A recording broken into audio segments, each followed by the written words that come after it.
ദേശാഭിമാനി പത്രം പരിശോധിച്ചാൽ മറ്റ് പത്രങ്ങളിലില്ലാത്ത ചില വാർത്തകൾ അതിനകത്ത് സ്വാഭാവികമായിട്ടുമുണ്ട്. പ്രത്യേകിച്ചും കഴിഞ്ഞ ദിവസം ഈ പോളിടെക്നിക്കിലെ കളമശ്ശേരി പോളിടെക്നിക്കിലെ ലഹരി വേട്ടയുമായി ബന്ധപ്പെട്ട് ഈ ഷാലിഖ് എന്ന് പറയുന്ന പിടിയിലായ ആൾ KSU നേതാവ് തന്നെ കൂടുതൽ തെളിവ് എന്നൊരു വാർത്ത അവർ മുൻ പേജിൽ വിന്യസിച്ചിട്ടുണ്ട്. ഈ ഷാലിഖ് KSUവിൻ്റെ പ്രധാന നേതാവാണ്. ഓട്ടോമൊബൈൽ എഞ്ചിനീയറിംഗ് ബാച്ച് വിദ്യാർത്ഥിയായ ഷാലിഖ് 2021 പോളിടെക്നിക്കിലെ KSU യൂണിറ്റ് സെക്രട്ടറിയുമായിരുന്നു.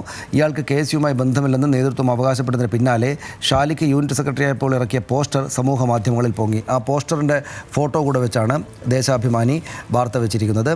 SFI നേതാവാണ് അല്ലെങ്കിൽ SFIക്കെതിരെയാണ് ഏറ്റവും കൂടുതലായിട്ട് ആക്ഷേപം ഉയർന്നത് എന്നതുകൊണ്ട് അവരത് KSUക്കാർ കൂടെ ഉണ്ട്, അല്ലെങ്കിൽ KSUക്കാരാണ് പ്രധാനപ്പെട്ട കക്ഷികൾ എന്ന് പറയാൻ വേണ്ടിയിട്ട് ദേശാഭിമാനി CPIMൻ്റെ പാർട്ടി പത്രമായിട്ടുള്ള ദേശാഭിമാനി ശ്രമിക്കുന്നതാണ് നമ്മൾ മുൻ പേജിൽ കാണുന്നത്.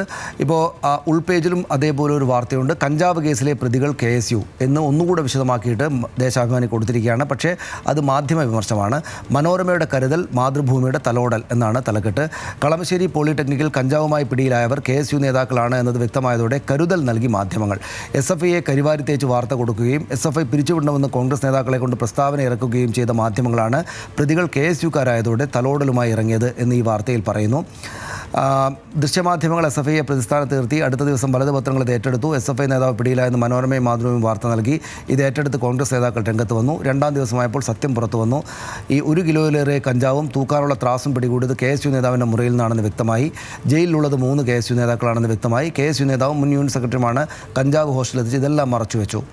ഞായറാഴ്ചയും മനോരമയ്ക്കും മാതൃഭൂമിക്കും കഞ്ചാവ് തന്നെയായിരുന്നു പ്രധാന വാർത്ത. കഴിഞ്ഞ ദിവസം SFI ആക്രമിച്ച് വാർത്ത സൃഷ്ടിച്ചവർ സന്മാർഗ പാതയിലെത്തി. എന്നാലും വാർത്തയിൽ എവിടെയും ജയിലിലുള്ളവർ KSU നേതാക്കളെന്നില്ല.